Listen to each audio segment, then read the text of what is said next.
Hi, Soaring Solo community. I'm Jessica Lynn Johnson. I'm the founder of Soaring Solo Studios, and welcome to today's vlog, Soaring Solo. And today we're going to focus on building your confidence as a solo artist. As solo artists, we really need to have a strong sense of confidence when we step on stage. And with that in mind, I want to share a quote with you. With realization of one's own potential and self-confidence in one's ability, one can build a better world.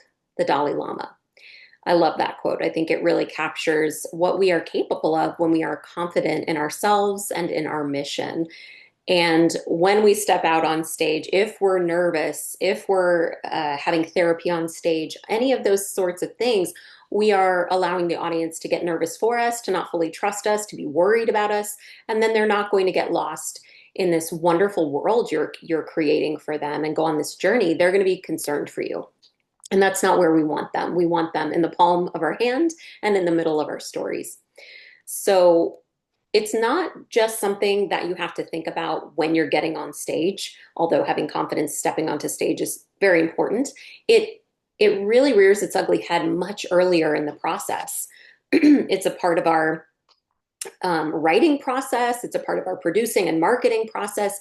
It's everywhere. This need to be confident and yet battling insecurity. And for some of us, it's more intense than others. For some of us, it comes more naturally than others. But to most solo artists, this is going to ring true and be something that you have to check in with. But the good news is this is something that you can totally cultivate. And I'm going to walk you through some tangible tactics that will help support you in building your self-esteem.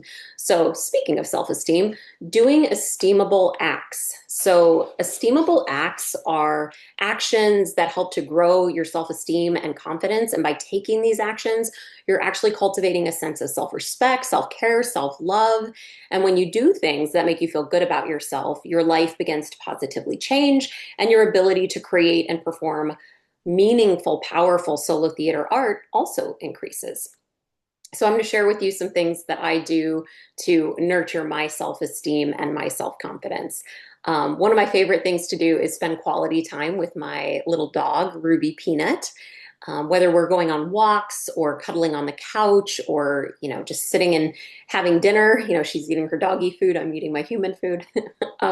Whatever we're doing together, that quality time is an esteemable act. It makes me feel good in my body to be out in nature, going on walks with Ruby.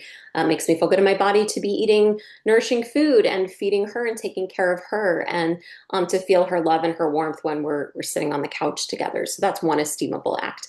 Another esteemable act I do is I buy myself flowers every week. I'm a romantic at heart, and there's something just really special about treating myself to even a modest bouquet each week. It's just adding color and nature and good smells and aromas into my life every week, and it makes me feel romanced by myself, which is an esteemable act. Another thing I love to do is eat yummy vegan food, whether I'm cooking, which is a very meditative experience for me, or ordering in, or just throwing in a vegan pizza or something like that.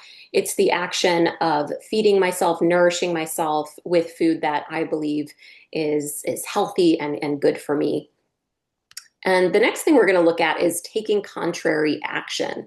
So contrary action is essentially when we do the opposite of what maybe our negative gut reaction tells us to do.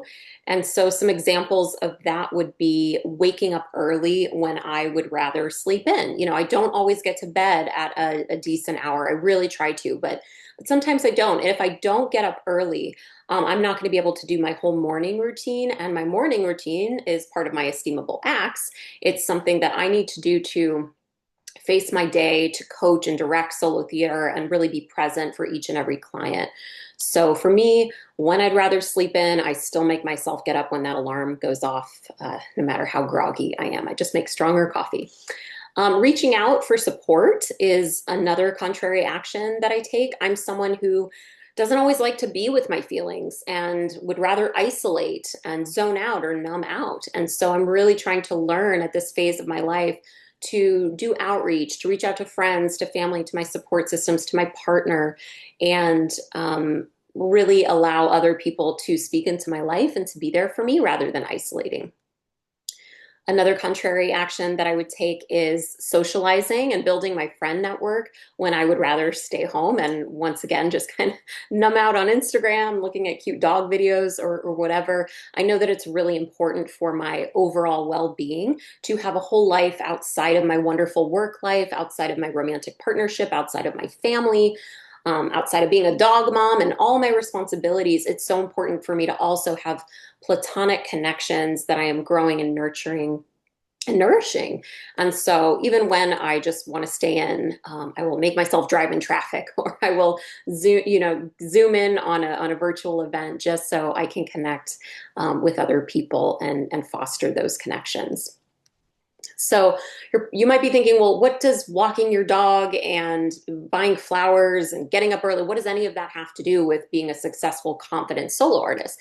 Well, all of those little things are actually quite big and they add up and they make us have self-love, self-respect, and build our sense of confidence because we can trust ourselves to take care of ourselves. We trust that we're worth all of those things. It goes back to worthiness, that we are practicing self-care, valuing ourselves enough that we're taking these actions for our betterment. And so all of that energy follows us onto stage and it exudes when we are on stage, and it makes up for the fear or the nerves that we might be feeling the more we are working on our contrary action and our esteemable acts.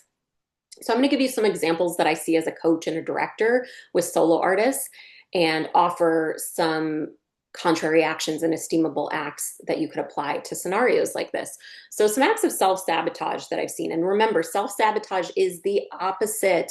It is the opposite of confidence building. It is the enemy of confidence building. It's actually telling you you're not worthy, you're not good enough, you don't have value, and therefore you're not going to do any of these things because why do it? You're not worth it, which is a lie. So to fight that, when you're thinking things like, I don't feel like writing, I'm feeling blocked.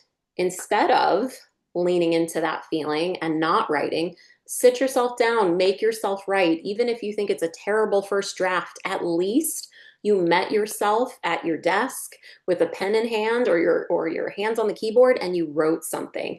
On my YouTube channel, you're going to see all these tons of videos, hundreds of videos with writing prompts and guided visualizations with writing prompts and tutorial videos, lots of stuff that will inspire your writing. So dig into my YouTube channel, set one of those on play and just watch it and write and give yourself the gift of being creative and knowing that you showed up for yourself, even if you felt blocked.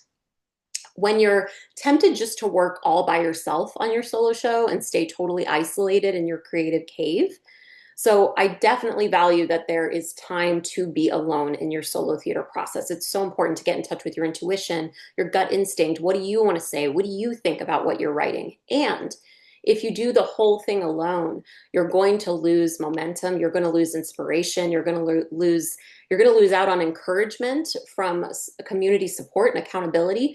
It's nearly impossible to do it alone. And even if you did succeed in doing it alone, the odds are it's not going to be as good of a solo theater piece as it could be because you're not having those outside eyes and ears. So when you're tempted to work alone, reach out, find other people in a creative community, whether it's the Soaring Solo Studios community or other creative communities. Get involved, find a writing and accountability partner, and make sure you're not walking the solo theater path alone. When you have plans for a rehearsal or a coaching session or simply to sit down and write by yourself, but you have plans on a calendar, and then you let all these other things take over and take precedence over that time that was supposed to be your time to do something creative and move the stake forward for your solo show. When you feel like doing that, keep the commitment. No matter how silly you might be telling yourself your creative ambitions are, or how unworthy you are of it, or how important this other thing is versus your solo theater goals, just remember that you being a creatively expressed human is very important to your wholeness as a person. So keep your commitments to yourself. That's going to build self-trust, and it's going to teach you by action, whether your brain believes it yet or not, it's going to teach you through action that your creative process, your creative output matters and has value. If you keep canceling it all the time, you're telling yourself, this doesn't really matter. My creativity doesn't really matter. I don't really have anything worth saying.